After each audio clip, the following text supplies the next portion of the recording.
Close your eyes for a moment and imagine a Tuesday morning. Nothing dramatic about it. You're 19 years old. You're sitting at a kitchen table somewhere in Ohio, or Pennsylvania, or Mississippi. The radio is on. Your mother is in the next room. And somewhere in a pile of letters near the front door, there's an envelope from the government with your name on it. You already know what it says. This is where the story begins. Not on a beach in France. Not in a foxhole under artillery fire. It begins at a kitchen table, with a letter and a young man who has never been farther from home than the next county. What you're about to hear tonight is the story of that young man. What happened to him? What they did to him in 13 weeks to turn him into a soldier. How they loaded him onto a ship and aimed him at a continent. What he found when the ramp of that landing craft dropped and the English channels swallowed his boots. I've spent a long time in these archives. Not just the famous histories, the campaign studies, the official after-action reports, the small accounts, the letters, the memoirs nobody made into films. And I keep coming back to the same question. Could you have done it? Could I have done it? Sit with that question tonight, because I don't think the answer is what you expect. Subscribe now. If this kind of documentary history is your idea of a good night, and leave a comment below. Which chapter surprised you most? The Selective Training and Service Act of 1940 was signed into law by President Roosevelt on the 16th of September of that year, and it created something the United States had never had before in peacetime. A mandatory military draft. Before the bombs fell on Pearl Harbor, before any American boot touched European soil, the machinery of conscription was already turning. More than 20 million men had registered with their local draft boards almost immediately after the law passed. 20 million. I find that number genuinely hard to hold in my mind. Here's how it worked at the local level, and the local level is where this story actually lives. Your county had a draft board, one of 6,443 boards spread across the country. Each board assigned its registrants a number. Then, in Washington, those numbers were printed on slips of paper, sealed into small capsules, and dropped into a giant fishbowl. The very same fishbowl that had been used for the First World War, draft, kept in storage for over 2 decades, as if someone always knew it would be needed again. The capsules were stirred with a wooden spoon cut from a beam of Philadelphia's Independence Hall. That detail is either deeply symbolic or deeply strange, depending on your mood. Secretary of War Henry Stimson, blindfolded, reached into the bowl on the 29th of October, 1940, and drew the first capsule. Roosevelt read the number aloud, 158. Across the country, 6,175 young men held that number, and just like that, they were first in line. By the end of the war, some 35 million men had registered. 10 million of them were drafted. The other men who served had enlisted voluntarily, some on the morning of the 8th of December, 1941, the day after Pearl Harbor, when recruiting offices were overwhelmed before they'd even unlocked their doors. But whether you volunteered or were drafted, the next experience was essentially the same. You reported to an induction center with, as the official letter instructed, sufficient clothing for 3 days. 3 days. Some men joked about it. Many did not. You were handed over to the army with a suitcase that wouldn't survive the week and a return address you weren't sure you'd ever use again. The induction process itself wasn't gentle. Doctors prodded and measured.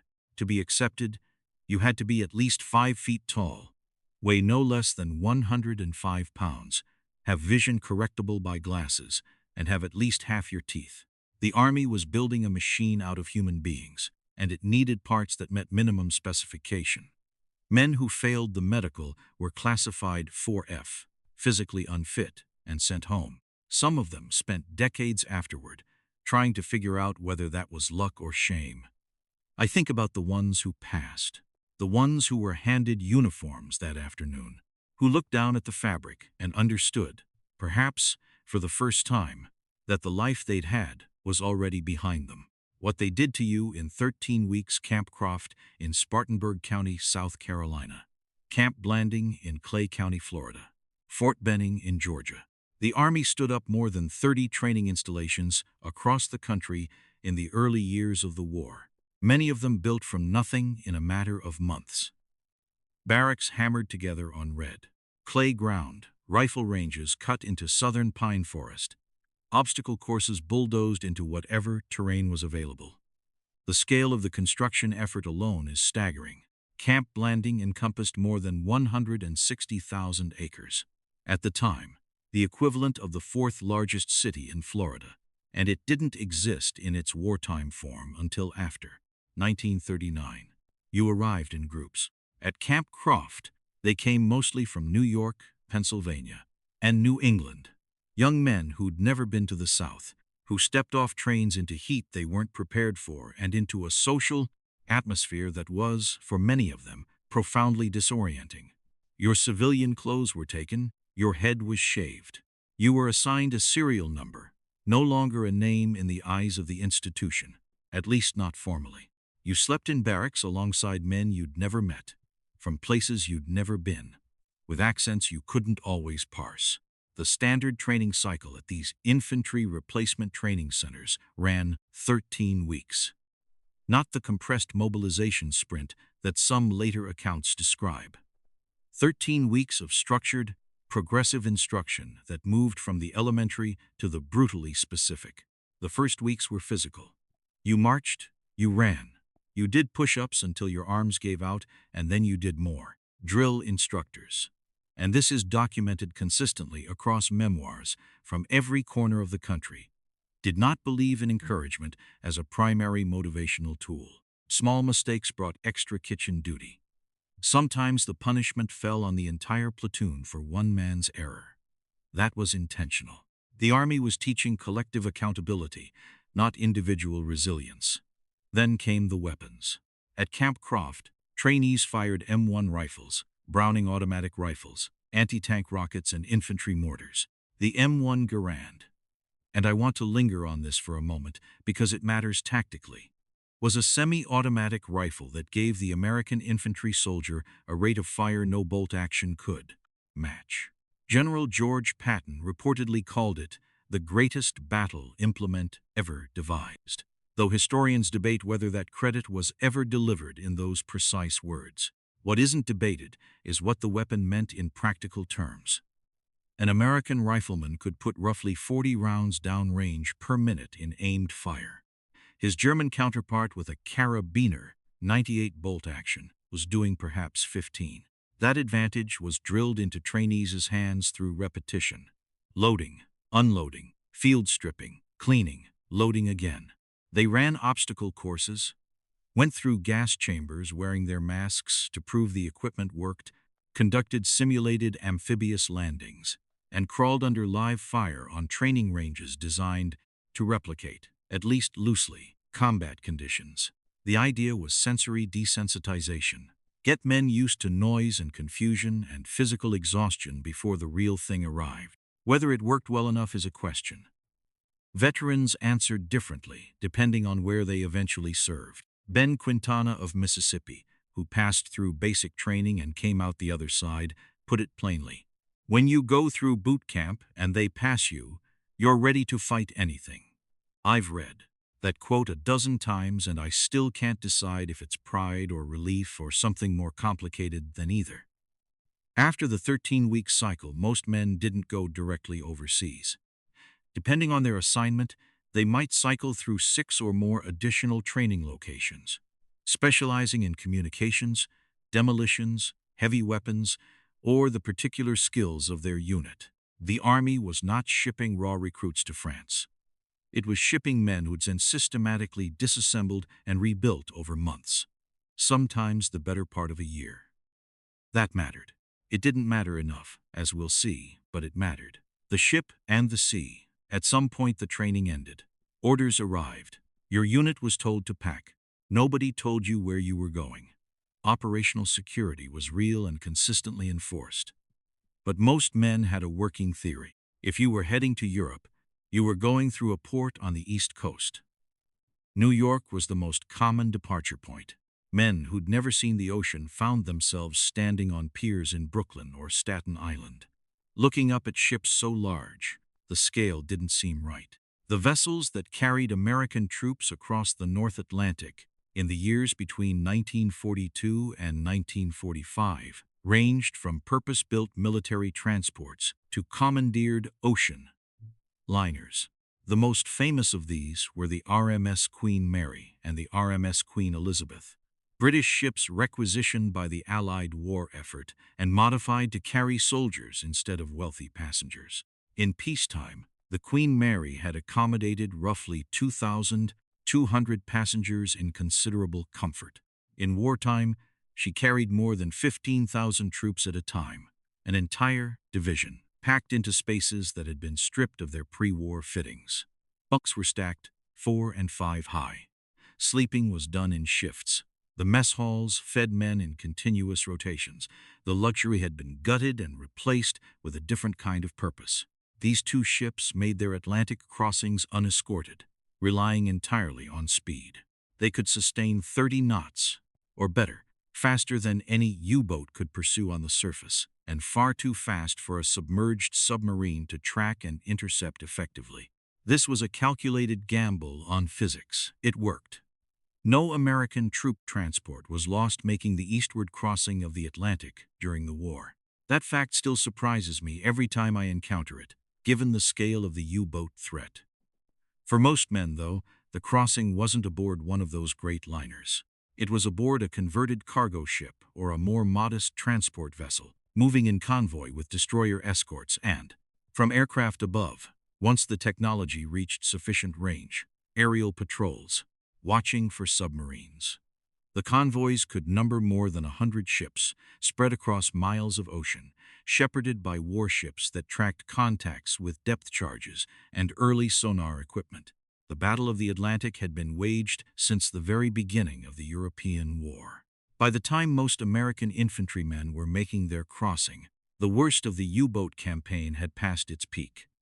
But past its peak didn't mean safe. More than 2,500 Allied vessels were sunk in the Atlantic by war's end. Aboard the troop ships, the experience was miserable in a thoroughly unglamorous way. The North Atlantic in any season is not a gentle body of water. Men who'd never been to sea discovered whether they were prone to seasickness in the worst possible context. The hold smelled of diesel and bodies and whatever the kitchen was doing 2 decks up. Gambling was constant. Card games ran around the clock. Some men read. Many wrote letters that couldn't be mailed until they arrived. One veteran account I came across described his 12-day crossing aboard a converted liner as the longest 12 days of my life, and the first time I prayed for land. He'd grown up in Kansas. He'd never actually wanted to see the ocean. I find that detail important. These were not sailors. They were farm boys and factory workers and students who'd been handed rifles and told to cross a submarine-infested ocean to fight in a country most of them had never thought about before. 1941.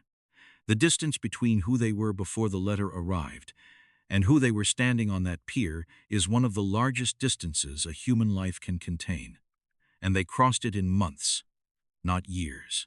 England received them. Camps in the English countryside. Temporary cities of nissen huts and canvas, arranged across fields that English farmers had given up for the duration. And then, depending on the timing and the assignment, the wait. Because the greatest invasion in history required coordinations so precise that it took years of planning, and the men doing the waiting didn't know exactly when the ramp would drop. The weight of the waiting England in the early months of 1944 held a secret that was impossible to keep and impossible to reveal. Everyone knew something enormous was coming. The southern counties of England had been filling steadily with men and vehicles and supplies since the previous year. More than 150,000 troops, American, British, Canadian, and forces from occupied nations fighting in exile, were preparing for an operation so large that its logistics alone required a separate staff and a separate planning process running in parallel with the tactical invasion plan. For the American infantryman waiting in a camp somewhere in Devon or Wiltshire, The immediate experience of this was training. More training. Rehearsal landings on English beaches, map exercises, physical fitness. Briefings that outlined objectives without always explaining the full context. And time. Large amounts of time that men spent in ways that told you something about their character. Writing letters, playing cards, attending makeshift chapel services, exploring nearby villages, or simply staring at the ceiling of a Nissen hut, listening to the rain. The rain in southern England in the spring of 1944 was a logistical factor in itself. The invasion had originally been scheduled for the 5th of June. Weather forced a 24-hour delay. General Eisenhower, the Supreme Allied Commander, made the call on the 4th of June in a room at Southwick House north of Portsmouth, looking at meteorological charts that showed a narrow window opening over the channel. Not ideal conditions, but passable. He said, "Okay, we'll go." Those 3 words triggered the movement of more than 6,000 ships. But the men in the landing craft didn't know Eisenhower's words. They knew the sea was rough. They knew the sky was wrong for June. They'd been told to eat a full meal before boarding, and most of them couldn't manage it. The psychological compression of that final night. Packing into vessels, waiting in the dark, listening to the engines of aircraft overhead, carrying paratroopers who'd already jumped. That compression is almost impossible to describe from the outside. Chaplains moved through the ships. Men were quiet in ways they hadn't been quiet before. A kind of arithmetic was happening in private minds that none of them wrote down explicitly, but that showed up in the edges of what they did write. I thought about home. I thought about my mother. I thought about whether any of this made sense. The honest historical answer is that for most of them, the waiting was worse than the action. Not because the action wasn't terrifying, but because in action there's no space left for thinking. The waiting was full of thinking. And what they were thinking about didn't bear prolonged examination. I keep returning to this period because I think it's where the real transformation happened. Not in the 13 weeks of basic training. Not on the ship. Here, in English fields and in English rain, waiting for a date they'd been given, and then had taken away, and then given back again. This is where boys finished, becoming whatever they were going to be when the ramp dropped. The 6th of June, 1944. There are moments in history that have been documented so thoroughly that the documentation itself becomes a kind of problem. So much has been written about the 6th of June, 1944, that the human scale of it, the individual, wet, terrified, 19-year-old, at the front of a landing craft scale of it, can get lost behind the weight of its own mythology. I'm going to try to stay at ground level. The 5 beaches along a roughly 50-mile stretch of Normandy coastline, Utah, Omaha, Gold, Juno, and Sword, were designated as landing zones for different Allied formations. American forces were assigned Utah and Omaha. The difference between those 2 beaches, on that morning, was so extreme that veterans of both sometimes struggled to believe they had been part of the same operation on the same day. Utah went, by the standards of amphibious assault, relatively well. The current pushed landing craft off course, south of the intended landing zone, and the defenses at the accidental landing point turned out to be lighter than those at the planned one. A senior officer reportedly surveyed the situation and noted that starting here, at this unplanned location, was better than the alternative. The beach was secured at manageable cost. That was Utah. Omaha was something else entirely. The men of the 1st Infantry Division and the 29th Infantry Division hit a beach that German engineers had fortified with considerable thoroughness. Bluffs rising above the sand gave defenders a commanding field of fire over the entire beach. The preliminary naval bombardment, meant to suppress those defenses, had overshot badly in many sectors. The smoke and uncertainty of early morning causing bomb and shell patterns to fall inland, away from the bunkers they were supposed to destroy. Landing craft approached through choppy water. Men were seasick and soaked before the ramp dropped. Some craft took direct hits before they reached shore. Troops crowded into small, narrow landing craft designed to hold roughly 3 dozen men in an area smaller than a parking space. The ramps dropped into water that was, in many places, chest deep or deeper. Men carrying full combat loads, rifles, ammunition, rations, entrenching tools, gas masks, and the various attachments of their specialty, found that load catastrophic in water. Some drowned before they reached the sand. Those who made it to the beach found that the sand itself offered little cover and that the distance to the base of the bluffs, the only terrain offering real protection, was measured in hundreds of meters of open ground. Private Harold Baumgarten, in his memoir, described wading through neck-deep water, a bullet striking his rifle near the trigger. He was in the water. He was taking fire. He kept moving because the only alternative was stopping. By the end of that day, more than 4,000 Allied troops had been killed or wounded. American casualties alone numbered more than 6,000, with approximately 2,500 Americans killed. Those numbers, in the accounting of a single day's combat, are almost incomprehensible. And yet Eisenhower had planned for worse. The logistics staff had prepared casualty estimates that were even grimmer. The planners knew what they were sending men into. They sent them anyway, because the alternative was leaving occupied Europe as it was. The beachhead was secured. That matters. It matters more than I can properly convey in a narration, because everything that followed in Western Europe, the liberation of Paris, the crossing of the Rhine, the end of the war in Europe, flowed from those hours on those beaches. But it's worth sitting with the cost before moving to the consequences, because the cost was borne by individuals, not by history. Beyond the sand, the bocage and what nobody told them. Here is what the history books often skip over in their rush to get to the breakout and the liberation of Paris. After the beaches were taken, the war in Normandy became something nobody had fully anticipated. Not the generals, not the planners, certainly not the infantry soldiers who climbed off those beaches thinking the worst was behind them. The Normandy bocage, the hedgerows. The Norman countryside for miles inland from the beaches is, or was, much of it still is, divided into small fields by hedgerows that are not like anything an American farmer would recognize. These aren't decorative shrubs along a property line. They are earthen banks, sometimes 3 to 4 feet high, topped with dense vegetation that had been growing and thickening for centuries. They act as walls. As fortifications, they are nearly ideal. Natural berms that a defender can fire from, pull back behind, and disappear into, while an attacker approaching across an open field has no cover and no good angle.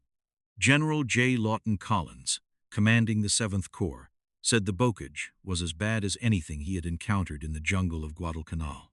That's not a metaphor. It's a direct operational comparison from a man who had fought in both places, and he meant it. The Americans were genuinely surprised.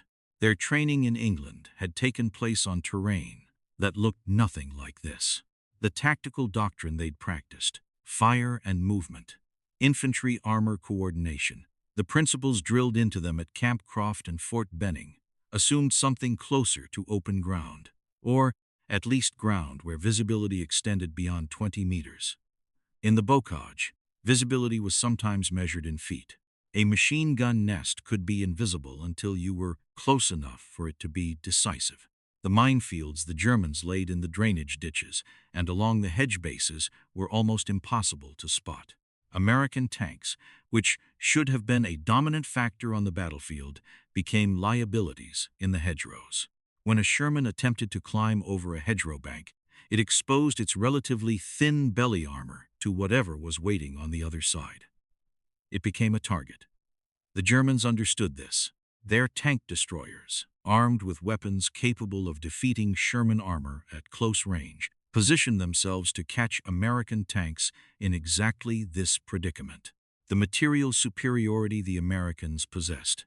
By mid-July, they had 3 times as many men as the German forces opposing them in that sector, 5 times as many tanks, and total air superiority, translated poorly into tactical progress in terrain that had been defending European armies since the medieval period.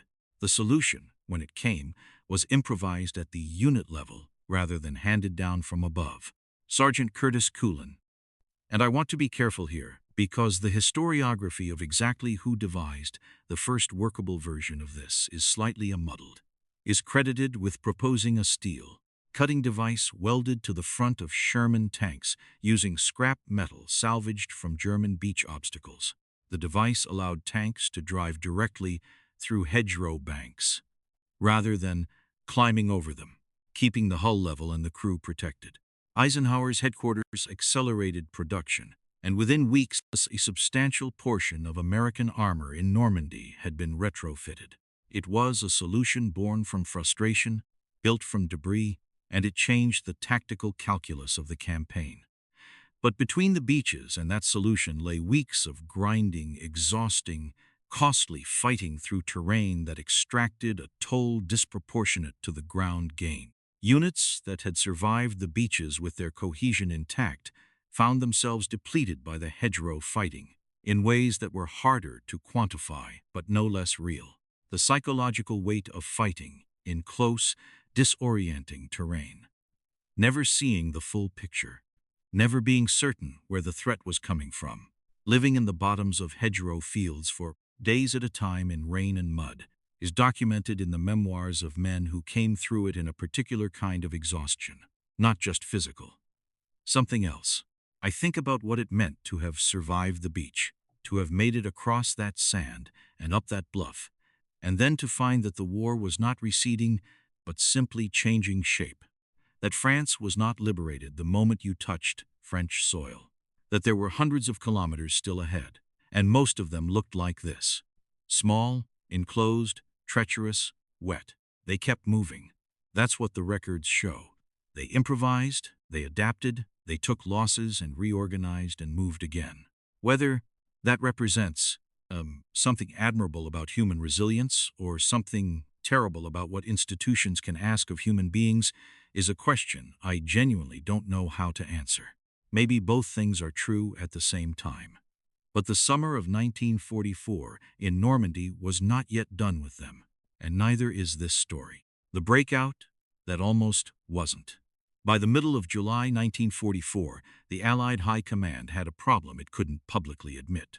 6 weeks after the largest amphibious landing in history, the front line in Normandy had barely moved.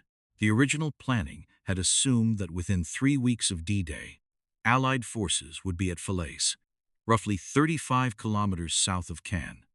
By the third week of July, they weren't close. Caen itself, a city the British and Canadians were supposed to have taken on the first day, had only fallen, and only partly, weeks after the landing. The bocage had done what good terrain always does to an attacker. It had neutralized numerical and material advantage and handed the initiative back to the defender. General Omar Bradley, commanding the 1st United States Army, understood that the war in France could not be won by attrition in hedgerow country. The arithmetic was wrong. American casualty rates in the bocage were unsustainable against a German force that was fighting on shortened supply lines in familiar terrain from prepared positions. Bradley needed a rupture, not another incremental advance, but a genuine break in the German line that could be exploited by armor moving fast and deep before the defense could reorganize. He called the plan Operation Cobra. The concept was straightforward in the abstract: a concentrated carpet bombing strike by heavy bombers on a narrow rectangular section of the front, followed immediately by an armored thrust through whatever remained. The target rectangle was roughly 6 kilometers wide and 3 kilometers deep, centered on the road from Saint-Lô to Perriers, a road that ran west from the city that American infantry had just bled to take. The bombing was meant to be so concentrated, so complete, that German resistance in that corridor would cease to function as an organized defense. Bradley needed the corridor opened in hours, not days, because the genius of armored exploitation depends entirely on momentum. The first attempt on the 24th of July went wrong before it started. Weather was marginal. Some bomber formations were recalled. Others weren't. Bombs fell short, landing on American positions. Men of the 30th Infantry Division, already combat depleted from weeks in the bocage, were hit by their own air force. The coordination had failed at its most critical joint.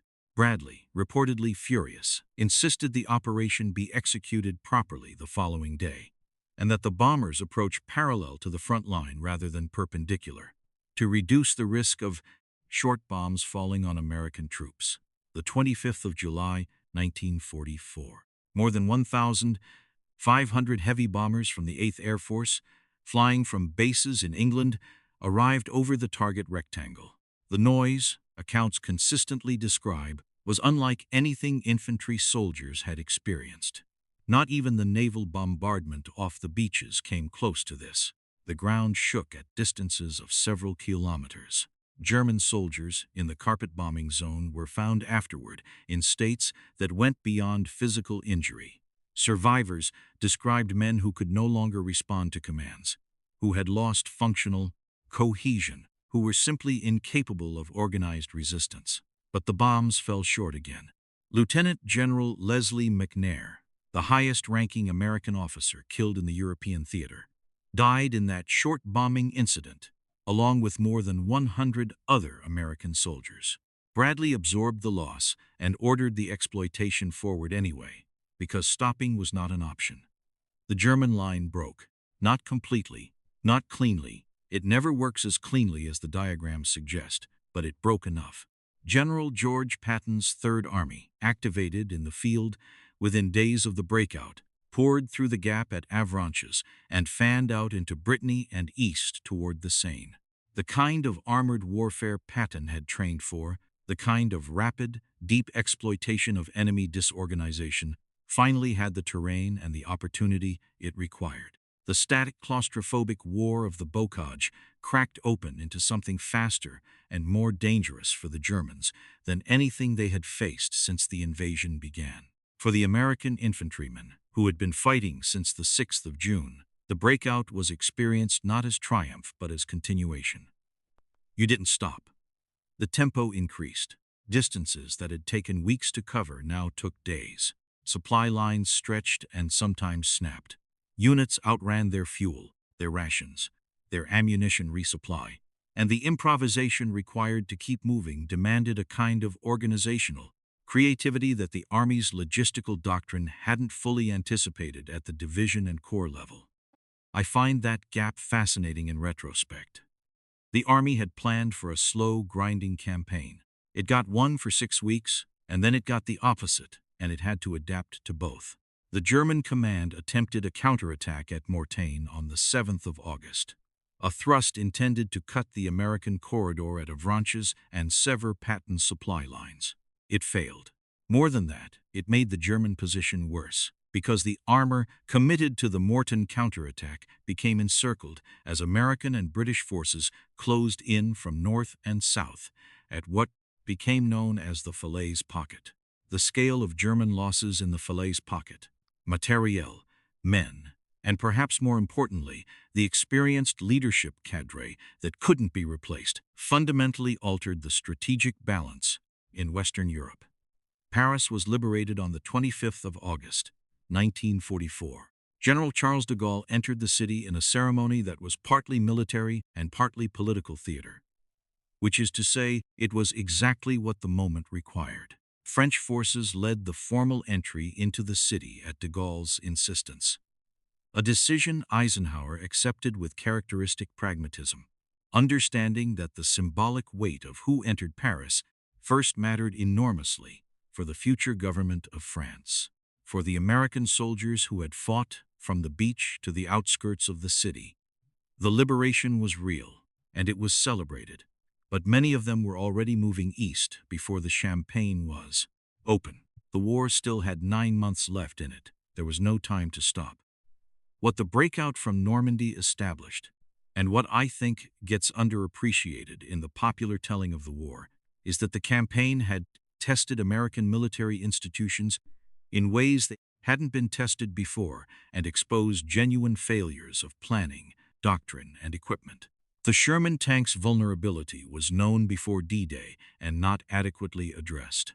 The hedgerow problem was foreseeable from aerial photography and French resistance reports, and was not adequately war-gamed. The coordination between ground forces and heavy bombers at Operation Cobra nearly cost the campaign at its most critical moment. These weren't small failures. They were systemic, and the Army was learning about them in contact with an enemy that knew how to exploit them.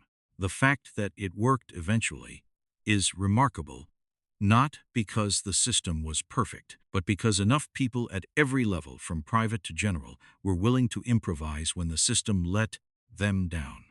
The long road east after Paris. The maps looked encouraging. The German army in the west appeared to be in full retreat. Supply lines were stretched but functioning. American units were moving at speeds that 6 weeks earlier would have seemed impossible.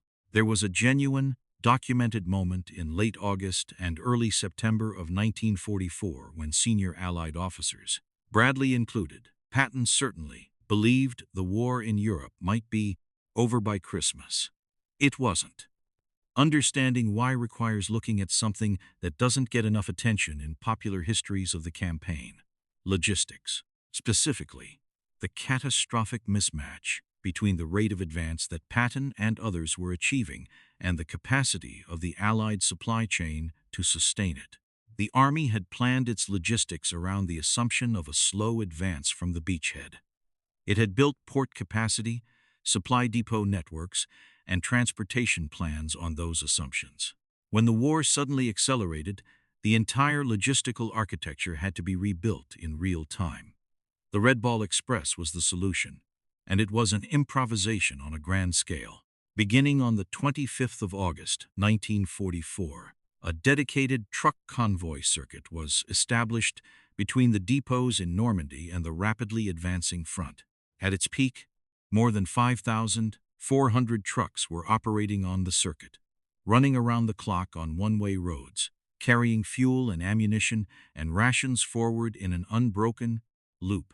The drivers, a disproportionate number of whom were African-American soldiers from segregated transportation units, a fact the history sometimes elides in favor of talking about the generals, drove their vehicles to the point of mechanical failure and then kept driving. Men fell asleep at the wheel. Trucks broke down and were pushed off the road to keep the flow moving. The circuit operated for 81 days before the port of Antwerp came into Allied hands and offered a more sustainable supply solution. But even the Red Ball Express couldn't keep up with Patton's ambitions. By early September, the Third Army's tanks were running on fumes, sometimes literally, with commanders scrounging fuel from other units' allocations to keep moving. The famous halt of Patton's advance at the Moselle River in early September 1944 was not primarily a tactical decision. It was a logistics decision. There wasn't enough fuel to continue. Eisenhower had made a strategic choice to pursue a broad front advance rather than concentrating all available supply behind a single thrust, and Patton believed that choice cost him the war in 1944. Whether he was right is one of the more genuinely contested debates in the operational history of the Western Front, and I don't think it has a clean answer. For the American infantryman on the ground, the strategic debates about logistics and broad fronts were largely irrelevant to the daily experience of September and October 1944. What was relevant was that the war had not ended, that Germany had not collapsed, and that the front had hardened again. This time, not in French hedgerow country, but in the forested hills and fortified towns along the German border. The Siegfried Line, which the Germans called the West Wall, was a belt of concrete bunkers, dragon's teeth anti-tank obstacles, and interlocking defensive positions stretching roughly 630 kilometers along Germany's western border. It had been built in the late 1930s, partly neglected in the years of German conquest when nobody needed it, and now hastily reactivated and reinforced with whatever troops could be scraped together from a decimated army. The fighting in the Hurtgen Forest, which began in September and ran into February of 1945, deserves more attention than it typically receives in American popular memory of the war. It was a grinding, miserable campaign in dense forest terrain, the trees so thick that artillery shells burst in the canopy and rained steel fragments downward onto men who had no cover from above. Units were fed into the forest and came back reduced in ways that the after-action reports struggled to quantify.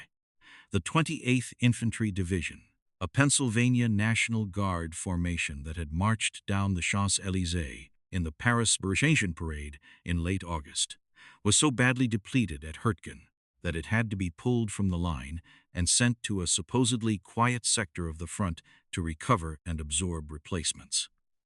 The sector they were sent to was in the Ardennes. The date they arrived was early December 1944. The replacement system itself deserves a paragraph of its own, because it was one of the more quietly controversial aspects of how the Army managed its manpower in the European theater. When a unit took casualties, individual replacements were fed in.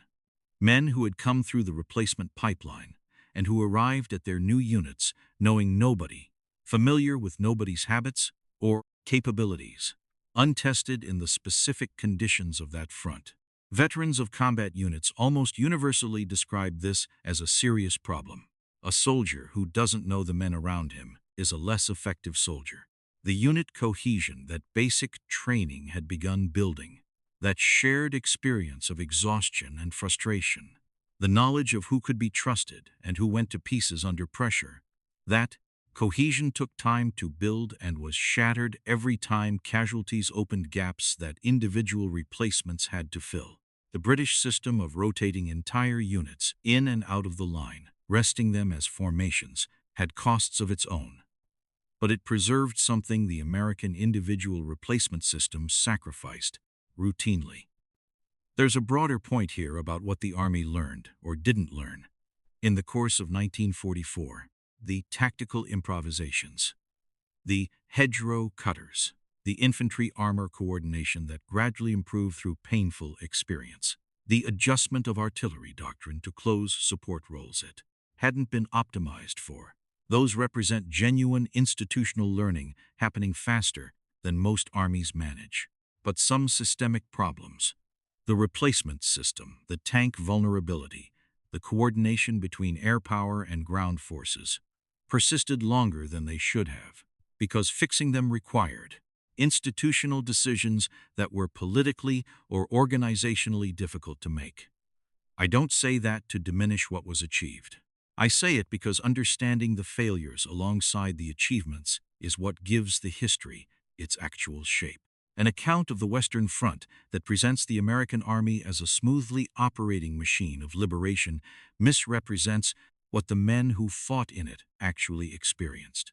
What they experienced was a large, often confused, frequently improvising organization that was learning and adapting under conditions that didn't allow for slow reflection, and that, despite all of that, kept moving east. When Germany struck back the 16th of December, 1944, the Ardennes region of Belgium and Luxembourg, 100 kilometers of front, lightly held, considered by Allied planners to be a quiet sector, suitable for resting depleted units and introducing green divisions to combat under manageable conditions. The American forces there included, among others, the battered 28th Infantry Division, recovering from Hurtgen, and the 106th Infantry Division, which had arrived in Europe so recently that some of its men had never been in action at all. At 5:30 in the morning, more than 1,000 German artillery pieces opened fire along an 80-kilometer front. What followed was the largest land battle ever fought by the United States Army. The Germans called it Wacht am Rhein, Watch on the Rhine, a deliberately misleading code name designed to suggest defensive preparation rather than offensive action. The Allies, who had been receiving intelligence indicators that something was building in the Eifel region to the German side of the border, had largely interpreted those indicators as defensive reinforcement. The possibility that a German army already fighting the Soviet Union in the east, already defending the Rhine in the west, and already stripped of the materiel lost in Normandy and France, could mount a major offensive was considered by most senior Allied officers to be logistically and operationally impossible. They were wrong. Hitler's concept, and the Ardennes offensive was in important ways Hitler's personal project, imposed on a military leadership that doubted it but couldn't refuse, was to break through the lightly held American lines, cross the Meuse River, recapture Antwerp, and split the Allied armies. Antwerp was the critical port that had made sustained Allied operations in the fall and winter possible. Without it, the argument went, the Allied supply crisis would return, and the coalition might fracture. It was the kind of strategic gamble that looks rational only if you ignore the material realities on both sides, and Hitler was increasingly skilled at ignoring material realities. The initial German penetration was deep and alarming. The 106th Infantry Division, positioned on the Schnee-Eifel Ridge, was encircled within days. Two of its 3 regiments, more than 8,000 men, were forced to surrender, the largest mass surrender of American soldiers since the Civil War. Entire sections of the front simply ceased to exist as coherent defensive lines. German armored columns advanced through fog and snow that grounded Allied air power and removed the one advantage that had been most decisive since Normandy, the ability to destroy German armor and supply columns from the air. For individual American soldiers caught in the initial breakthrough, the experience was chaos of a specific and disorienting kind. Units lost contact with their flanks and their rear. Supply routes were cut. Men who had been in rest billets found German troops appearing from directions that made no sense on any map they had. The military term for this is command and control breakdown, which is a sterile phrase for the experience of not knowing where you are, where your enemy is, where your own forces are, or what you're supposed to do. Men made decisions in that environment based on what they could directly observe and what their training told them. Because the information architecture above the squad and platoon level had ceased to function reliably. The town of Bastogne sits at the junction of 7 roads in the Belgian Ardennes, and in the 3rd week of December, 1944, those roads mattered enormously. Whoever controlled Bastogne controlled the movement of German armor through the central Ardennes. The 101st Airborne Division, veterans of Normandy and Market Garden, though badly under strength and short on supplies, was rushed to Bastogne by truck and was nearly encircled before it arrived. Within days it was completely encircled. German commanders sent a formal demand for surrender, and Brigadier General Anthony McAuliffe reportedly responded with a single word, nuts. The German officers who received the response had to ask their interpreter what it meant. It meant no, and something more than no.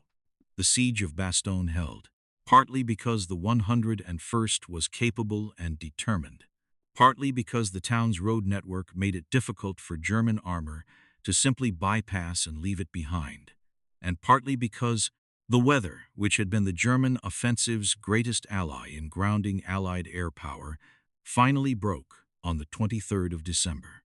The next morning, clear skies over the Ardennes meant resupply aircraft could reach Bastogne, and more consequentially, that Allied fighter bombers could go back to work on German armor and supply columns. The change in air conditions shifted the operational balance almost immediately. Patton's Third Army executing one of the more logistically impressive pivots of the war, turning a force of hundreds of thousands of men 90 degrees in less than 72 hours, in winter, over icy roads, to attack northward into the German flank. Reached Bastogne on the 26th of December. The relief column's arrival didn't end the battle, which continued into January, but it confirmed that the German thrust had reached its high-water mark and was beginning the long, costly, irreversible retreat that would not stop until it reached Berlin. The Battle of the Bulge, the name given by American troops and then by history to the Ardennes counter-offensive, cost the United States Army approximately 75,000 casualties, including more than 19,000 killed. German losses were comparable or higher, but German losses could not be replaced. American losses could, imperfectly and at human cost, be absorbed. That asymmetry, the fundamental difference in what the two nations could sustain, had been present since the first day American soldiers came ashore, and it continued to assert itself even at the worst moments. The bulge was the worst moment, and they came through it. Crossing the Rhine on the 7th of March, 1945, Sergeant Alexander Drabick of the 9th Armored Division's 27th Armored Infantry Battalion became, according to the accounts filed afterward, the first American soldier to cross the Rhine River into Germany under his own power. He crossed the Ludendorff Bridge at Remagen, a railway bridge that German engineers were in the process of preparing for demolition when American armor appeared on the western bank, and a lieutenant named Karl Timmerman made the decision on his own authority to try to take it. The charges the Germans had set failed to fully detonate. The bridge held. American forces poured across. Eisenhower called it the biggest surprise of the war. The Rhine had been considered by both sides to be the last major natural barrier before the German heartland. Its capture intact.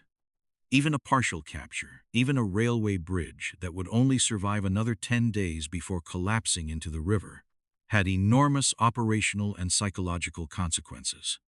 It proved that the German army could no longer execute the organized demolitions and controlled retreats that had slowed Allied advances for months. It was a sign of institutional breakdown on the German side that was already accelerating. The crossing at Remagen was followed, 2 weeks later, by the massive set-piece crossing Operation Plunder, the British and American assault crossing of the Rhine in the northern sector, preceded by the largest airborne operation of the final stages of the war, Operation Varsity, in which 2 airborne divisions jumped in daylight directly over the eastern bank. I find the scale of Varsity genuinely difficult to process even in document form. Nearly 16,000 paratroopers delivered by more than 1,600 aircraft in a single morning, dropping into a battlefield rather than behind it, which was a deliberate tactical choice, reflecting lessons from Market Garden's failure the previous September, when drops too far from the objective had proved fatal to the plan. By late March and early April, the front in Germany had taken on a different character than anything that had come before. German resistance was becoming localized and uneven, fanatical in some places, absent in others, with surrenders ranging from small groups of exhausted men to entire formations marching forward with white flags. The difference often came down to whether the local commander was willing to accept reality or was operating under orders. Sometimes explicit threats from SS units that made surrender impossible. American soldiers in this period had to make constant tactical judgments about which category they were approaching, because getting that wrong in either direction was lethal. The Ruhr Pocket, the encirclement of more than 300,000 German troops in Germany's industrial heartland in early April 1945, was the largest encirclement of German forces by Western Allied armies in the entire war. It was larger, in terms of prisoners taken, than Stalingrad on the Eastern Front. Field Marshal Walter Model, commanding Army Group B in the pocket, refused to surrender formally. He dissolved his command and walked into a forest. His body was found later. The men under his command came out in streams, sometimes described in American after-action reports as resembling a defeated army finally given permission to stop being an army. For the ordinary American soldier pushing east in April of 1945, the peculiar psychological texture of this phase of the war was the coexistence of apparent collapse and ongoing danger. The war was clearly ending. Everyone could see it. German civilians were appearing at roadsides in numbers that would have been impossible to imagine in Normandy. Entire towns were surrendering to the first American vehicle that entered. And yet men were still being killed.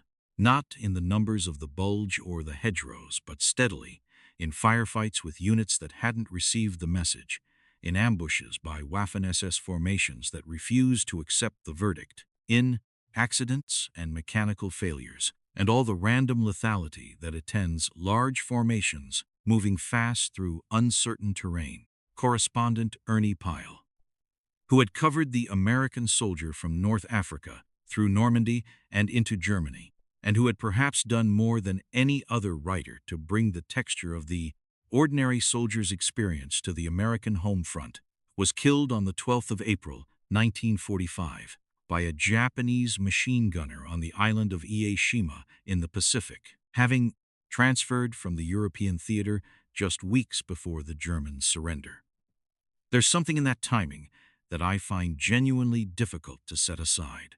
A man who had survived 3 years of covering the most lethal theater of the European War, who had been present for campaigns that killed thousands of the soldiers he was writing about, who had finally come through to the visible edge of victory in Europe, and was killed weeks before the peace he'd witnessed being won. History doesn't organize itself around meaningful arcs. It just moves forward. The Rhine crossing, and the advance that followed it, established something important about the American Army of 1945 that distinguishes it from the force that had come ashore at Normandy 10 months earlier. It wasn't just more experienced, though it was that. It had developed tactical practices, informal and formal, that the Army of June 1944 didn't possess. Junior officers had learned things that no school could teach about coordinating fires and movement in specific terrain. Non-commissioned officers had developed what you can only call a graduate-level understanding of their trade. The replacements who had been fed into the system and had survived long enough were no longer replacements in the practical sense. They were veterans, not old hands, maybe, but men who had been tested and had not broken. The army that crossed the Rhine was, in important ways, a different organization from the one that crossed the Channel. And the difference had been paid for at a price that deserves to be named clearly: what they found in the forests.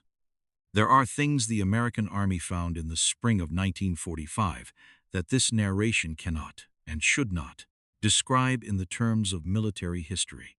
They fall into a different category entirely, not of campaign analysis or tactical assessment, but of a confrontation with something that the word atrocity approaches without fully reaching: the concentration camps. The first major camp encountered by American forces was Ohrdruf, a subcamp of Buchenwald, liberated by troops of the 4th Armored Division and the 89th Infantry Division on the 4th of April 1945. General Eisenhower visited Ohrdruf on the 12th of April, the same day Franklin Roosevelt died, and sent a message to Washington, describing what he had seen with the explicit instruction that political and military leaders in Washington and London should come to Europe and see it for themselves, because he feared that without direct witness, the world would later refuse to believe it had happened. He ordered as many soldiers as possible who were not actively engaged in combat to be brought through the camps. He was thinking, even in that moment, about what testimony would mean in years to come for the soldiers who entered these places. Men who had been through Normandy and the Bulge and the Hurtgen Forest. Men who had seen what war does to human bodies and had made a kind of functional accommodation with it. The camps were something their experience had not prepared them for. The after-action reports and the letters home from this period are characterized by a specific kind of verbal breakdown. Men reaching for language and finding it insufficient. Words like indescribable appear repeatedly in documents that are otherwise written in the precise, functional prose of military reporting. The writers aren't being evasive. They genuinely cannot find the vocabulary. General Patton, who was not a man given to emotional expression in official settings, reportedly became physically ill at Ohrdruf and refused to enter one of the buildings. His aide recorded this. I mention it not to characterize Patton particularly, but because it tells you something about what these places communicated even to men who had been conducting and witnessing lethal violence professionally for 3 years. There is a kind of violence that war makes familiar within the grim logic of military necessity. What was in those camps was not that kind of violence, and experienced soldiers recognized the difference immediately. Buchenwald itself was liberated on the 11th of April by the 6th Armored Division and elements of the 83rd Infantry Division. Dachau, near Munich, was reached by the 45th Infantry Division and the 42nd Infantry Division on the 29th of April. Bergen-Belsen in the north had been liberated by British forces on the 15th of April. At each location, soldiers were confronted with conditions that required immediate humanitarian response. Medical personnel overwhelmed, supply systems improvised, officers making decisions about how to organize care for thousands of people in states of physical deterioration that military field medicine hadn't been designed to address. The practical response was, by the standards of an army conducting an active campaign, remarkable. Medical units were diverted. Supply allocations were rewritten.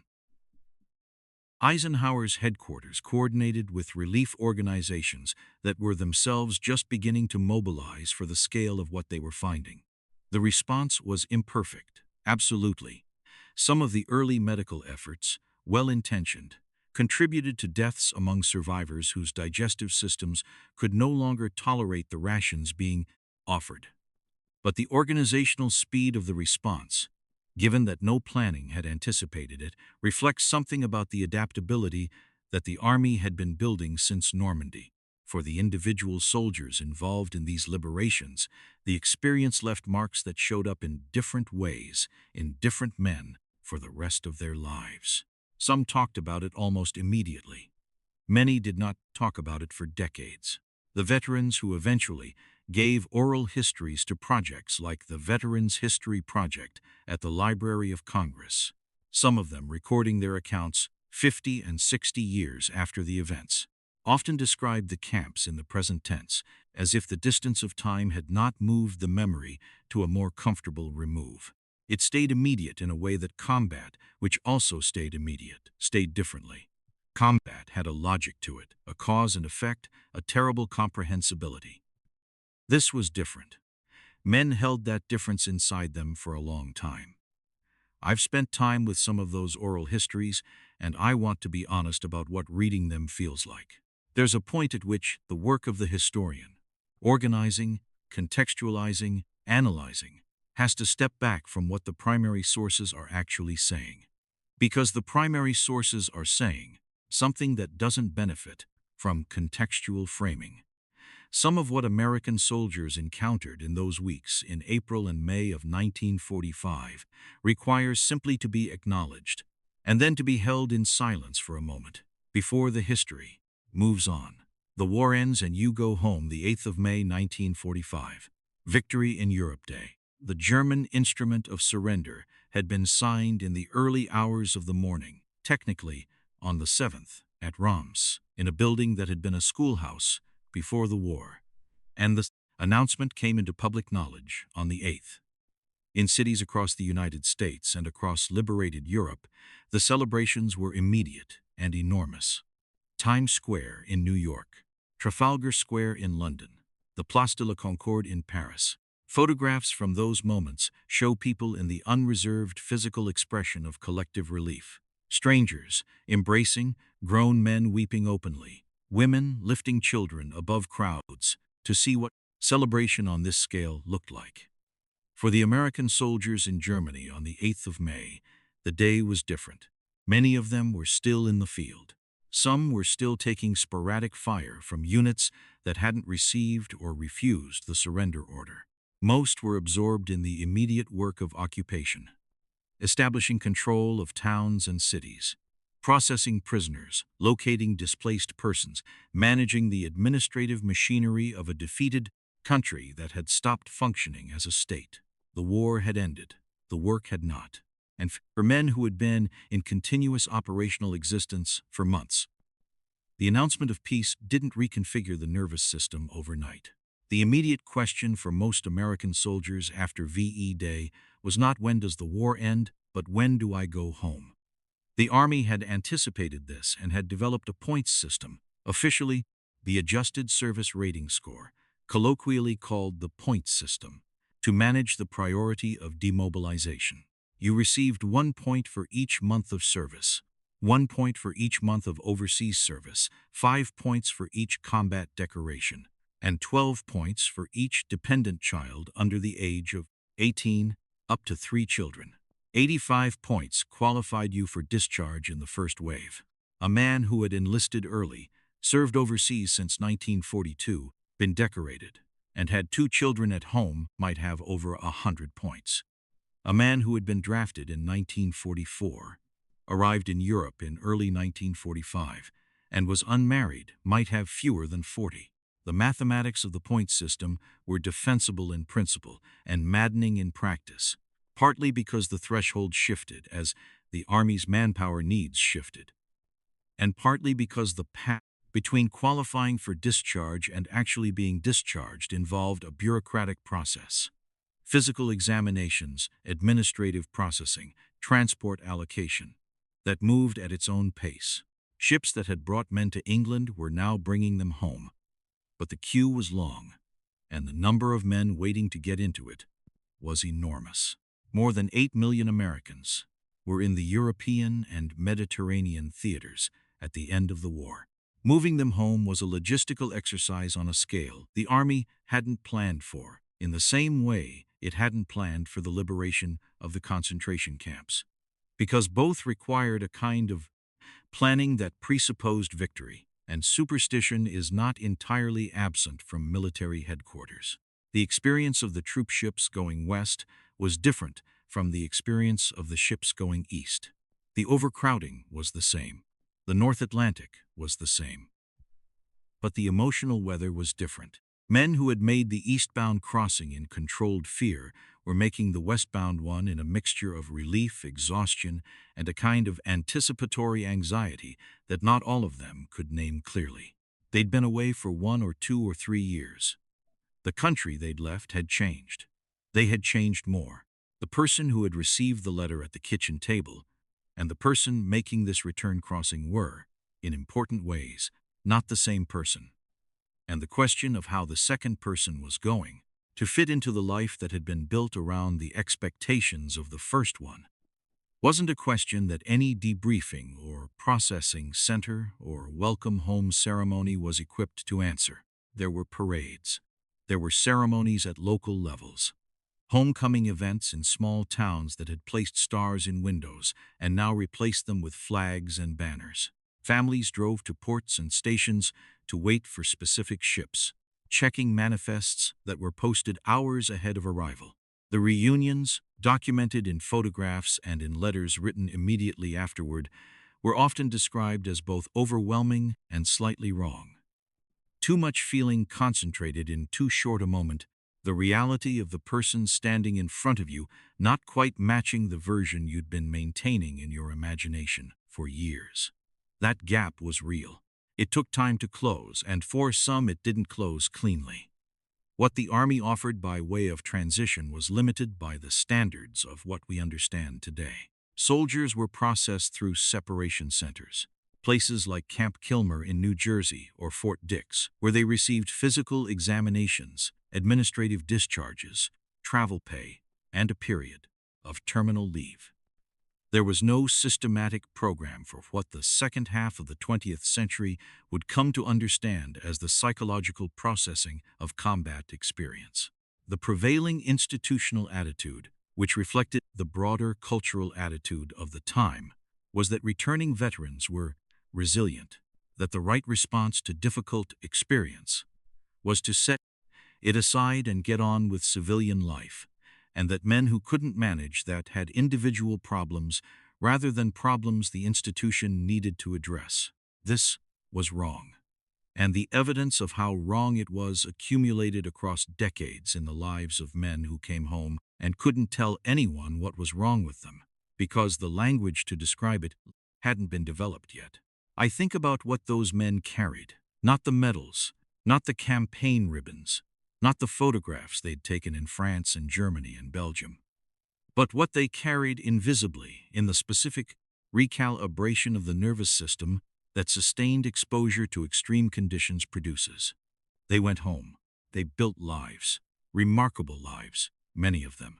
Raised families, built businesses, taught school, ran farms, served in local governments, coached little league teams in the 1950s. The generation that fought the war became, in the decades that followed, the generation that built what came after it. That's a fact. it's also not the whole picture.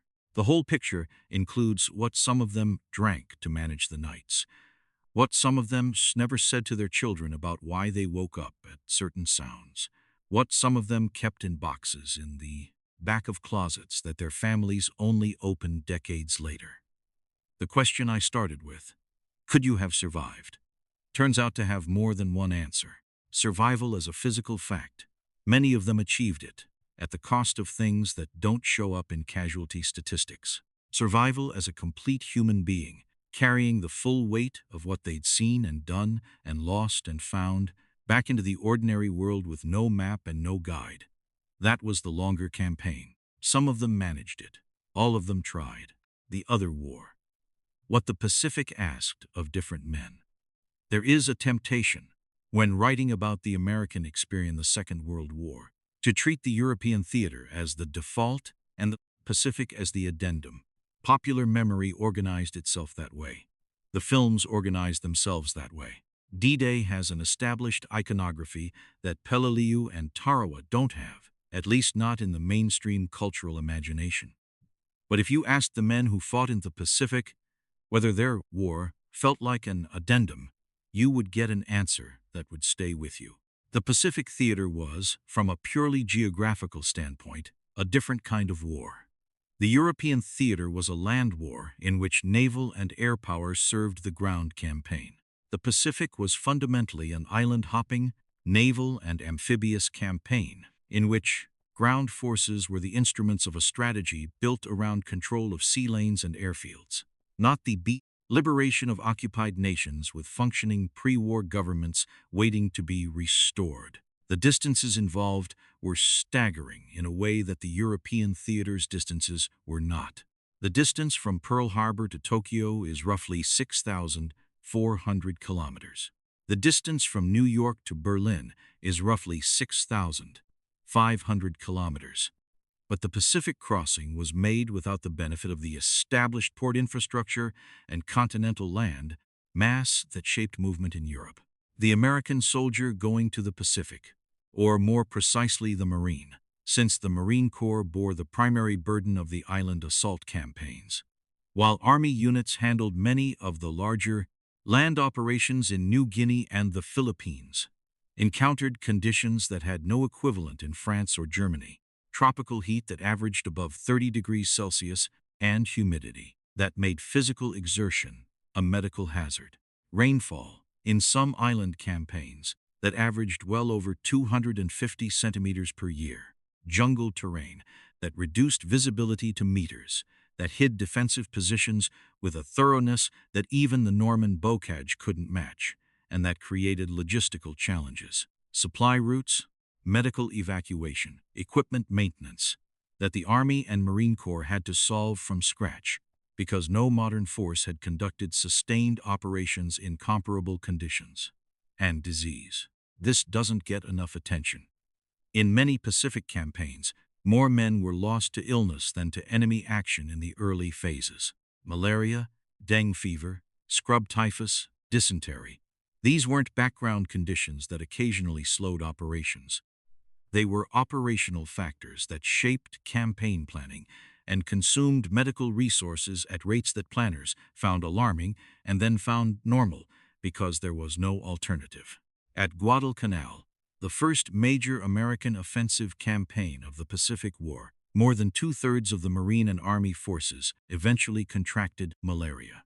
Units whose morning sick reports listed 40 or 50% of their strength as non-effective due to illness were still being used in offensive operations because there was no one else. The Japanese defensive doctrine that American forces encountered in the Central and Western Pacific from 1943 onward reflected lessons that Japanese commanders had drawn from the early island campaigns. At Guadalcanal and Tarawa, forward beach defenses had proven vulnerable to naval bombardment and aggressive assault. The response, developed systematically and applied with increasing sophistication at Peleliu, Iwo Jima, and Okinawa, was to abandon the beach and build the defense in depth, inside the island, in caves and tunnels, and fortified ridges that naval gunfire and air bombardment could pound for days without destroying, because the defenders were underground. The objective was not to prevent the landing, but to make the capture of the island so costly that American public will to continue the island. By island advance would break before the home islands were reached. Peleliu, in the Palau Islands, was assaulted by the 1st Marine Division on the 15th of September, 1944, the same month that Patton's Third Army was racing across France. Marine commanders had estimated the campaign would take 4 days. It took more than 2 months. The Japanese garrison on Peleliu, approximately 10,000 men under Colonel Kunio Nakagawa, had spent months constructing a defensive network of interconnected caves and fortified positions in a Murbergal ridge system that Marines came to call Bloody Nose Ridge, a name that reflected operational reality with unflinching accuracy. The fighting there required clearing positions one at a time, with flamethrowers and explosives, in heat that reached 50 degrees Celsius inside the caves and on the exposed coral ridges. The 1st Marine Division sustained more than 6,500 casualties.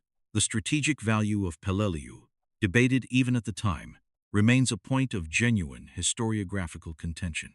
Some analyses suggest the island could have been bypassed without material effect on the subsequent Leyte Gulf campaign. The Marines who died there didn't get to participate in that debate. What Peleliu, Iwo Jima, and Okinawa collectively demonstrated to American planners was that the Japanese home islands, Kyushu and Honshu, the 2 southernmost main islands and the targets of the planned invasion, Operation Downfall, would be defended by a population that had been prepared, ideologically and practically, to resist at every level. Estimates developed by the War Department in the spring and summer of 1945 projected American casualties in a home islands invasion ranging from several 100,000 to over 1 million, depending on assumptions about Japanese resistance. Those estimates shaped the decision that ended the Pacific War in August of 1945, a decision whose moral and historical weight the intervening decades have not resolved, and cannot. The American soldier who served in the Pacific and the American soldier who served in Europe were, in one sense, serving in the same war, both fighting against the Axis powers, both subject to the same draft and the same training pipeline, both operating under the same chain of command that ultimately ran through Eisenhower and MacArthur to the Joint Chiefs and to Roosevelt. In another sense, they were having experiences so different in their specific texture. The terrain, the climate, the tactical culture of their enemies, the distances from home and from resupply. The nature of the ideological and racial dimensions of each theater, that calling it the same war risks obscuring more than it reveals. Veterans of both theaters who encountered each other after the war often found that their shared status as veterans of the Second World War was real, but that the specific experiences were so different as to resist easy comparison.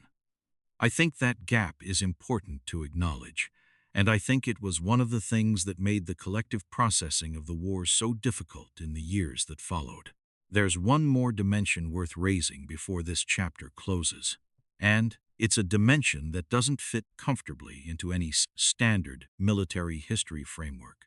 The Pacific War was fought, on both sides, in a context of racial ideology that shaped combat behavior in ways that the European theater, which had its own racial dimensions, enormous ones, expressed differently. American propaganda imagery of the Japanese enemy was explicitly racialized in ways that the imagery of the German enemy generally was not. Japanese prisoners were taken at dramatically lower rates than German prisoners in equivalent tactical situations, and the reasons for this were multiple. Tactical doctrine on both sides, specific battlefield circumstances, and something harder to name that ran through the racialized cultural framework within which American soldiers had been taught to understand their Pacific enemy. The historical literature on this is serious and not comfortable, and it belongs in an honest account of what the American Army did and was during those years. the army they built on a fault line. Here is something that is both documented history and something the popular telling of the Second World War has been slow to fully integrate. The army that fought for freedom and democracy in Europe and the Pacific was a segregated army. Not informally segregated, not segregated by individual prejudice operating against institutional rules, but formally and deliberately segregated by official army policy, maintained throughout the entire war, reflecting and enforcing the racial order of the country that built it. African American men were drafted and volunteered in numbers that reflected their proportion of the American population. More than 900,000 served in the Army during the Second World War. They served in segregated units, commanded in most cases by white officers, assigned disproportionately to service and support roles, quartermaster, transportation, engineering, construction, rather than combat arms, reflecting a War Department assumption officially stated in pre-war policy documents that African American soldiers were better suited to labor than to combat. That assumption was wrong in ways that the war itself demonstrated repeatedly, and the institutional resistance to acknowledging the evidence of those demonstrations is one of the more painful episodes in American military history. The 92nd Infantry Division and the 93rd Infantry Division were the two African American combat divisions activated during the war. The 92nd served in Italy, fighting up the Italian peninsula in the same grinding mountain warfare that the Fifth Army was conducting from the winter of 1943 through the spring of 1945. Its performance was uneven, as most divisions' performance was uneven, but its failures were attributed by the Army's official assessment to the race of its soldiers rather than to the command. Failures, equipment shortfalls, and inadequate fire support that the historical record shows contributed to its difficulties. The Army wanted a particular conclusion and found ways to reach it. The Tuskegee Airmen, the pilots of the 99th Pursuit Squadron, and later the 332nd Fighter Group, trained at Tuskegee Army Airfield in Alabama, flew more than 15,000 individual sorties in the Mediterranean and European theaters. They never lost a bomber under their escort to enemy fighters, a claim that has been subjected to significant historiographical scrutiny and that requires careful qualification. The record shows no confirmed bomber losses to enemy aircraft during escort missions, though the archival basis for absolute certainty is complicated. What isn't complicated is that they flew effectively, that they were decorated, and that their existence as capable combat aviators directly contradicted the official Army assumption that had been used to justify keeping African American personnel out of combat aviation. The Army's response to this contradiction was not to immediately revise policy. That tells you something. The Red Ball Express, the truck convoy system that kept Patton's Third Army moving in the summer and fall of 1944, was operated substantially by African American transportation units. More than 3/4 of the express drivers are estimated to have been black soldiers. The military history of the breakout from Normandy cannot be written accurately without acknowledging that the logistical foundation of that advance was built, in significant part, by men who were serving in an army that formally classified them as second class within its own institutional structure. They knew this. They talked about it. The WW campaign, Victory Abroad and Victory at Home, was an explicit framework for understanding the particular position of African American service members, and it circulated in black newspapers and in informal discussions throughout the war years. General Dwight Eisenhower took a limited step toward addressing the manpower crisis in the winter of 1944 to 1945 by offering African American soldiers in service units the opportunity to volunteer for combat infantry training and subsequent reassignment to frontline units. The offer was hedged and imperfect. Volunteers were organized into separate platoons attached to white rifle companies rather than integrated into them, but it produced documented evidence of Effective combat performance that senior commanders in the field subsequently cited in recommending further integration. The Army did not act on those recommendations before the war ended. President Truman's executive order desegregating the armed forces came in 1948, 3 years after the surrender. The relationship between African-American military service in the Second World War and the Civil Rights Movement that followed in the 1950s and 1960s is documented and direct. Men who had served in uniform in defense of the stated American values of freedom and democracy returned home to a country that maintained Jim Crow laws in 17 states and practiced discrimination in employment, housing, and public accommodation across much of the rest of the country. The distance between what the war had been officially said to be about and what these men returned to was not an abstraction. It was a bus seat. It was a courthouse. It was a ballot box with a literacy test in front of it. Veterans who had been in combat in France and Italy and the Pacific came home and organized, registered voters, challenged laws, and built the organizational infrastructure that the civil rights movement would use a decade later. Their military experience wasn't the only factor in their activism, but it was not irrelevant. There were also Latino soldiers. The 42nd Infantry Rainbow Division included men from across the Americas. There were Japanese-American soldiers in the 442nd Regimental Combat Team, the most decorated unit of its size in American military history, whose families were simultaneously being held in internment camps in the United States, while their sons and brothers were fighting in Italy and France. The 442nd's official motto was, "Go for broke." It seems almost too precise a summary of the position these men occupied, giving everything for a country that was holding their families behind wire, while they bled in the Vosges Mountains. I don't know what to do with that paradox historiographically. I don't think it resolves. I think it requires holding both things simultaneously as true. The fault lines in the American Army of the Second World War are not footnotes to the main story. They are the main story, or at least an inseparable part of it. An account of what American soldiers did between 1941 and 1945 that doesn't grapple with who those soldiers were, their full range, their diversity, the different terms on which different Americans were asked to serve and die, is not an account of the American Army. It's an account of part of it, cleaned up and made more comfortable than the reality deserves. The reality deserves better. What they never said at dinner. The men came home and built lives, and the lives they built looked, from the outside, from the vantage point of the 1950s and 1960s, from the photographs in the albums that eventually moved to cardboard boxes in garages, like the ordinary furniture of mid-century American prosperity. Suburban houses, station wagons, jobs in factories and offices and schools.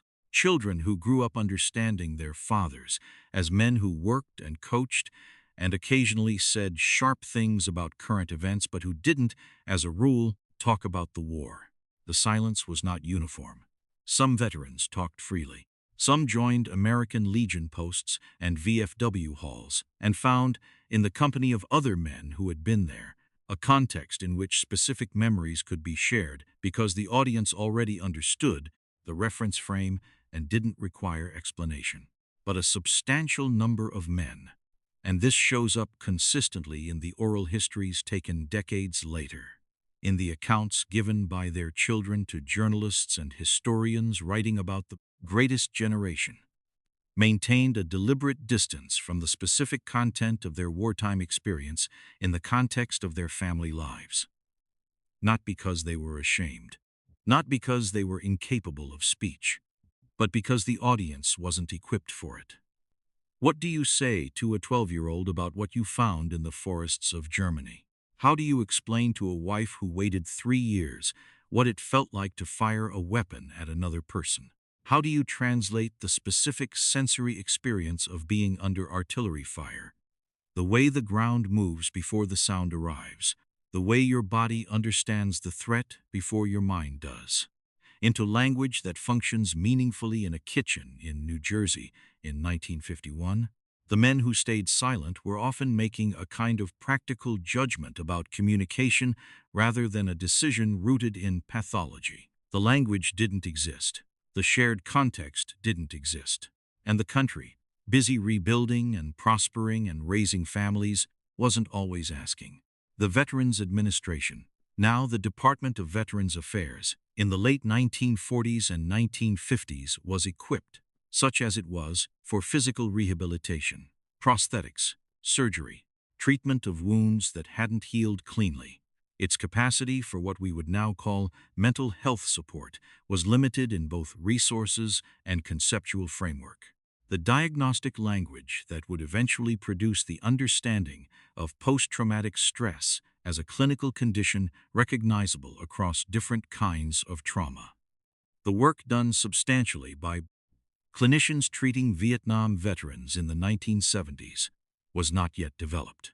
Men who were struggling were given diagnoses that ranged from battle fatigue to more stigmatized categories that came with institutional and social consequences that encouraged men to keep their struggles private rather than seek treatment. Alcohol was the most widely documented coping mechanism. It appears in memoirs, in oral histories, in the accounts given by veterans' children decades later, with a consistency that amounts to a pattern of institutional and cultural response. A substance that the social environment of mid-century America made readily available and socially acceptable, that provided short-term relief from the specific kind of hypervigilance that combat experience tends to produce, and that extracted its own long-term costs from the men who relied on it and from the families who lived with those costs. I'm not making a moral judgment here. I'm describing what the records show. The records show it clearly. The nightmares were also documented, not in clinical language. Again, the clinical framework wasn't developed, but in the ordinary language of letters and diaries and the accounts spouses gave of what the nights were like in the early years. Men waking in the dark in postures and with reactions that the body had encoded for one context and was running in another. The specificity of these accounts, coming from different men in different parts of the country who had served in different units in different theaters, has a consistency that makes it historically legible as a phenomenon, even without the clinical vocabulary. Something had happened to the nervous system during those years. The nervous system doesn't forget because the war has ended. Korean War veterans, who began coming home from 1951 onward, and who had served in a war that received dramatically less public attention and cultural processing than the Second World War, found themselves in an interesting and difficult position relative to their older brothers and fathers who had served in the larger conflict. The Second World War had a narrative: beginning, middle, end, evil defeated, good triumphant. The moral architecture comprehensible even if the specific experience wasn't. Korea had no such narrative available. It ended in an armistice, not a victory, in a country most Americans couldn't locate on a map, after 3 years that cost more than 36,000 American lives. The men who fought it came home to the same country that was still processing the Second World War and found even less space for their specific experience. The pattern of silence deepened. What the Second World War eventually became in American culture, after the oral histories, after the documentaries, after the books written by historians who had spent decades in the archives, was something different from what the men who fought it experienced. It became, in the cultural telling, a story of moral clarity and righteous sacrifice. And there was clarity, and there was sacrifice, and the cause, by any serious historical reckoning, was worth the price paid. But the clarity came afterward, as retrospective narrative. The men who were in it didn't have access to the retrospective. They had access only to the specific moment they were in, wet and afraid in a landing craft, disoriented in a hedgerow field, moving through a German forest in April, not knowing what was around the next corner. The clarity was something that was added to their experience by a culture that needed the story to be clean. The men, in their silence or in their partial telling, were often protecting the cleaner version. They knew what they knew. They chose what to pass on. That choice, the editing that happened between what they'd seen and what they told their children, is one of the most human things I've encountered in any historical research. And I find it genuinely moving in a way that I don't entirely have the words for. They came home. They went quiet. They built the world their children grew up in and their grandchildren inherited. And the things they didn't say were, in their own way, as much a part of what they gave as the things they did. The question answered, incompletely. We began with a 19-year-old at a kitchen table, an envelope, a Tuesday morning, and a question. Could you have survived? I've spent hours with you now working through what that question actually contains. The induction, the training, the Atlantic crossing, the beach, the bocage, the forests, the camps, the Rhine, the surrender, the coming home. And I want to try to answer honestly, which means answering in parts, because the question has parts. Could you have survived physically? The odds for most American soldiers were better than popular culture tends to suggest. Of the approximately 16 million Americans who served in the armed forces during the Second World War, roughly 400,000 were killed, a casualty rate of approximately 2.5% of those who served. That number is enormous in absolute terms. 400,000 individual human lives. 400,000 families changed permanently. 400,000 stories that ended before they were supposed to. But as a proportion of those who served, it means that the statistical majority of American service members came home. That's not a comfort exactly. It's a data point. And data points are how you think clearly about probabilities without romanticizing outcomes. The distribution of that risk, however, was radically unequal. A soldier assigned to a combat infantry rifle platoon faced casualty rates that were orders of magnitude higher than a soldier in a headquarters unit or a supply depot. The infantrymen, who represent roughly 14% of Army strength in the European theater, absorbed approximately 70% of the casualties. If you were a rifle company soldier at Omaha Beach, or in the Hurtgen Forest, or at the Bulge, the question of survival was a different calculation from the one that applies to the Army as a whole. Combat infantry in the worst campaigns of the European theater sustained casualty rates that required the entire unit to be replaced, sometimes more than once, over the course of the campaign. The 29th Infantry Division, for instance, suffered more casualties than its entire authorized strength during the Normandy and subsequent campaigns. The men who survived to the end weren't the same men who started. Could you have survived psychologically? This is where the honest answer becomes most complicated, and where I think the question reveals something important about what we actually mean when we ask it. If by survived you mean came home, resumed civilian life, raised a family, held a job, participated in the social world, then yes, the statistical majority managed that. If you mean came home with the full, unaltered capacity for the emotional and relational life that the person who received that letter had before any of this began, that's a different question with a different answer, and the answer is almost certainly no. Not for most of them. The experience changed the emotional architecture too fundamentally for a full return to the pre-war baseline. What the best historical accounts of returning veterans suggest is something more like they adapted. They built lives that worked within the parameters of who they had become rather than who they had been. Some of those adaptations were healthy. The discipline, the organizational capability, the ability to function under pressure, the knowledge of what actually mattered and what didn't. Qualities that made many of them effective fathers, effective workers, effective community members. Some of the adaptations were costly. The distance, the silence, the drinking, the hypervigilance, the tendency to keep their own counsel in ways that sometimes isolated them from the people who loved them. Most of the men I've read extensively about were both things simultaneously, in different proportions on different days. There's a habit in histories of this period of concluding with something like the observation, that these men saved the world. I want to resist that framing, not because it's false.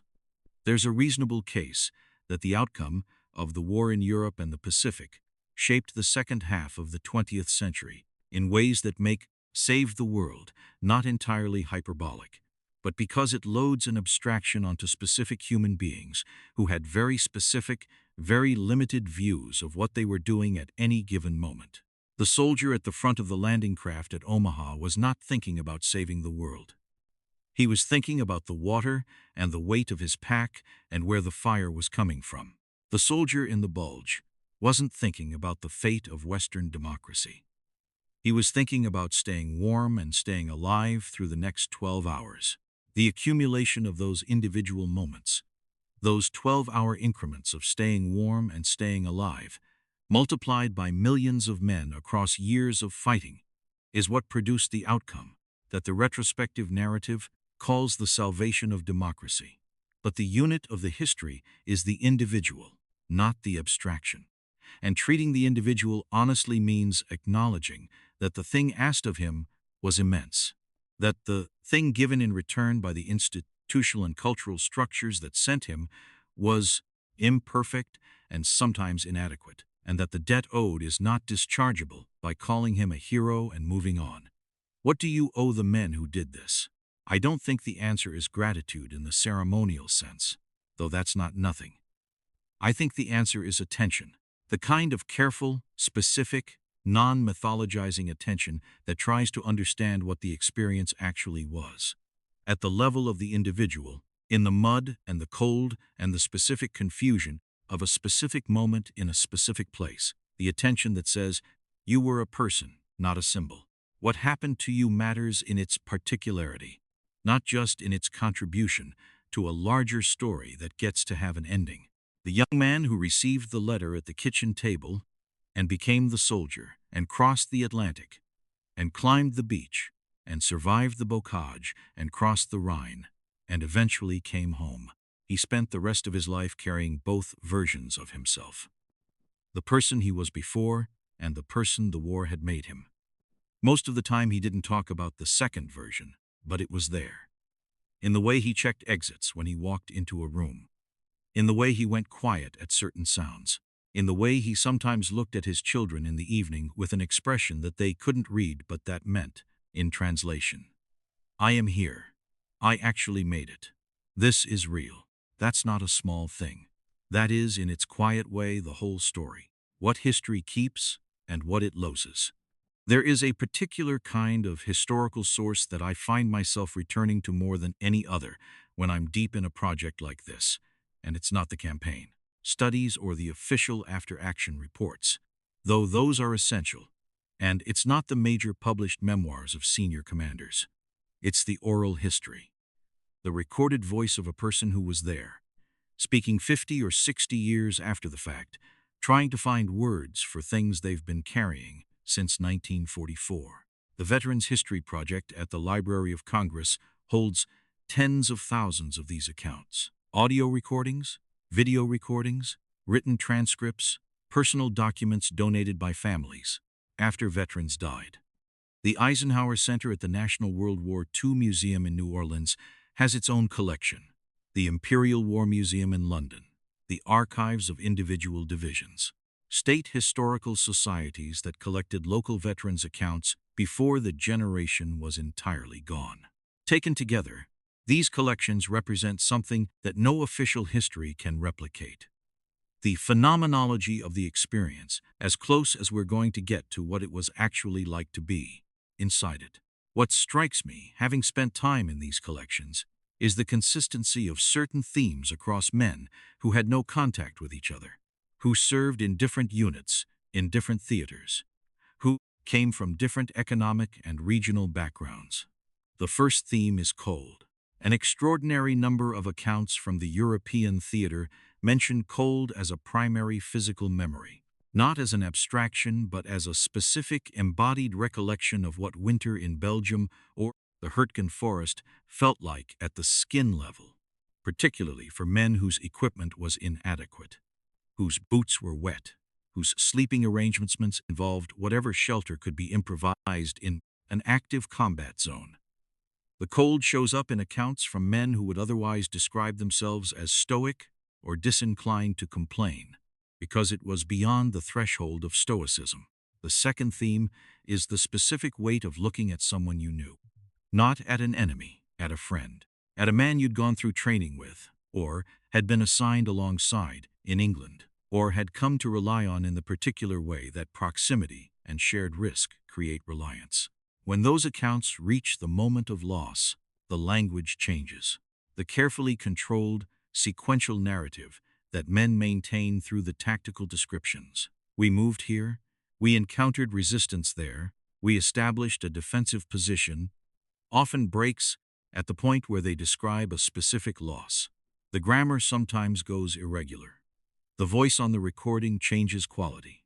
Some men stop for a moment. You hear it even on the oldest, most degraded tape recordings. Whatever distance the decades had created between the speaker and the event disappears in the act of naming the person. That detail tells me something I think is important about how combat experience is stored and retrieved. The tactical events, the objective positions, the route of advance, the conduct of the firefight, get organized over decades into something more narrative, more sequential, more legible as story. The losses remain immediate. They don't narrativize in the same way. They stay sharp in a manner that the surrounding events, even more dramatic events, do not. That asymmetry seems significant to me. Though I'm aware that drawing psychological conclusions from patterns in oral history recordings is methodologically fraught. What history keeps, when it keeps things well, is the sequence and the structure. What it loses is the weather. And I don't mean that metaphorically. I mean literally. The physical experience of cold rain in a hedgerow field in December, the specific smell of cordite and mud, the weight of wet wool, the quality of fear in the dark before a dawn attack. These things can be approached through language, but they can't be fully translated into language by anyone who wasn't there. And the people who were there are almost all gone now.